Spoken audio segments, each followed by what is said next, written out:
The previous episode ended with Han defending Sheng Huan and threatening President Liu Zhanyu not to touch her. Liu Zhanyu responded, "Are you infatuated with a married woman? The other party is the legal husband, Jun Jin." Han replied, "No, my love for her has nothing to do with love between men and women. It's pure worship."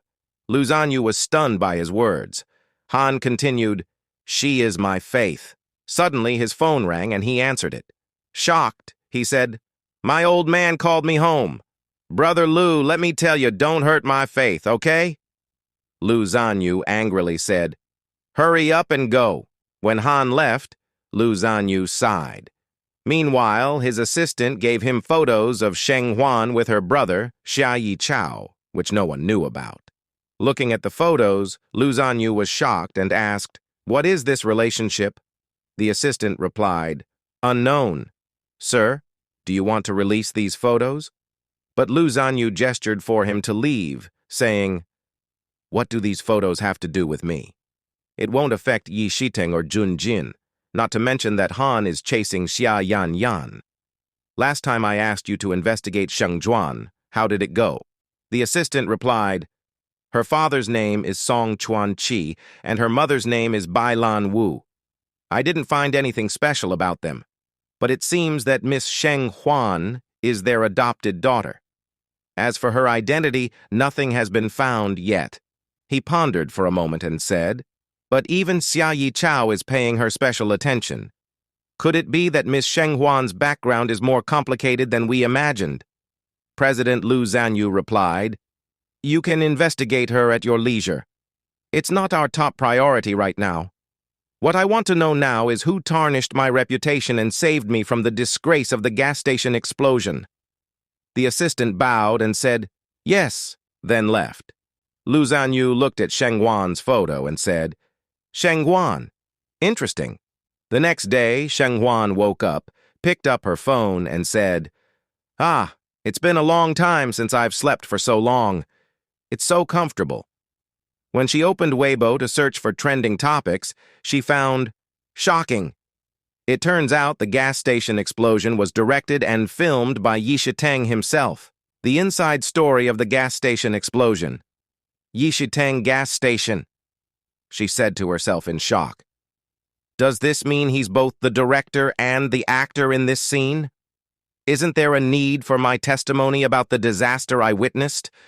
Do I need to appear and prove how dangerous the sea of fire was at that time?" Suddenly her doctor called and said, "Is this Miss Sheng? There's something wrong with Mr. Song, and it's best if you come here." So she's going to go see her father, who is trembling from pain. Dr. Chang said to him nervously, "Mr. Song, why won't you take your medicine? Your condition is very serious now." But he pushed them away, shouting, "Go away! Go away! Leave me alone!" Then, turning to the other side, he said to himself nervously, "Is this the thirst for blood my son-in-law talked about? If my son-in-law can endure it, so can I. I can't lose to a young man." Dr. Chang remembered her son's condition and thought to herself, "Mr. Song's BMI is almost the same as when Xiao Man was sick," so she turned away and left the room because she understood what was wrong with him. After they left, she went back to him and said, "Mr. Song, tell me the truth. Are you in such pain now because you want to drink blood? And if so, just tell me. I've seen this kind of disease before. It's a strange disease that can only be relieved by drinking blood. To be honest, my son has this kind of disease too, and he suffered a lot last night. As a doctor, I need to accurately assess your physical condition." Song looked at her nervously and said, "Dr. Chang, don't give me random medications. Just leave me alone." At that moment, Sheng Huan was standing behind the door and heard their conversation. Shocked, she said to herself, "How could Dad get vampirism?" Then the doctor said to him, Dr. Chang asked him anxiously, "Mr. Song, can you tell me how you got this disease?" But he didn't tell her, simply saying, "To survive." There's nothing else to say about it. The doctor looked at him anxiously and thought to herself, so he was previously notified of a serious illness, but his condition suddenly stabilized. Could this be because of this? and Xiaoman was declared to have an incurable disease by the doctor, but he suddenly recovered miraculously. Was that also because of this strange disease she was about to leave when she said to him, "Mr. Song, I'll bring you a bag of blood." But Song shouted at her, "No, I'll overcome this." Suddenly, Sheng Huan entered and said, "Dad, Dad, why did you also get blood-drinking disease? How could this happen? Who made you suffer from this disease? Junjin. How could he do that? He got sick himself and passed it on to you. How could he do that?" But Song nervously said to her, "Sheng Huan, your father asked him to do it. Don't blame him, or you might be collecting your father's corpse now." Suddenly, Sheng Huan stopped him from talking and said, "Dad, don't say unlucky things." Then she sighed and said to herself, "No wonder my father recovered suddenly. It turns out that the big cancer boss is the one who saved my father." Sheng Huan said to her father, "I have a way, Dad. I have a way to cure this disease. You need to drink blood first to dilute it." Her father said, "Really? Sheng Huan, is what you're saying true?" Sheng Huan smiled at him and said, "Dad, trust me. Drink the blood first. Your body is weaker than Junjin's. Get past this difficult stage first. Then leave the rest to me." Then she went out and called Junjin, who answered and said, "Aren't you resting at the hotel? You went to the hospital very early." Sheng Huan told him, "Are you still asking me? What did you do to my father to make him suffer so much?" Junjin was silent, and she continued, "How could you not tell me?" Thinking she was going to scold him, he said sadly, "I'm sorry." But she said to him, "Thank you." He was shocked. She continued happily, telling him, "Thank you for saving my father. My father told me. Don't worry, I'll save you and my father. I know there's a cure for this strange disease." Junjin smiled and said, "Thank you. Those two words don't express my true gratitude.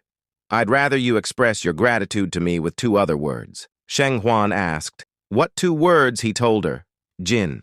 She was about to burst with embarrassment and said, "What?" "I know," Junjin continued. "At the end of every sentence, you should also use those two words at the end. For example, now you can say, 'I understand,'" Sheng Huan screamed in embarrassment. "I don't want to talk to you now. Hang up, Jin." When she hung up with him, she felt happy. Junjin then sent her a message saying, "Okay." She sent him a cat emoji and said insistently, "Okay, Sheng Huan, you have to start working now. I can't wait a moment to cure my father's illness. And it seems like I have to go to the sea." Suddenly, her brother, Xia Yi Chao, appeared and said to her, "Little girl, do you want to go back to the hotel? I'll see you off." Sheng Huan was startled and turned to him, saying nervously, "Brother Xia, I worked hard yesterday and kept watch over my father. Tonight you should get a good night's rest. In fact, if you're busy, you can go back to the imperial capital." But he told her, "Not busy, not busy. I'll accompany you wherever you go." But Sheng Huan nervously said, "No need. This is my own matter. It's not appropriate for you to follow me." Then she left him and went away. He suspected something. So, when Sheng Huan went to the sea to search for a cure for her father and Junjin, she felt sleepy and thought to herself, "I've been driving a boat for a few hours, so I'm feeling sleepy." Suddenly, her brother appeared, and when she turned to him, she said in astonishment, "Brother Xia, why are you here?" He told her, "I didn't trust you, so I followed you. You sleep and let me drive."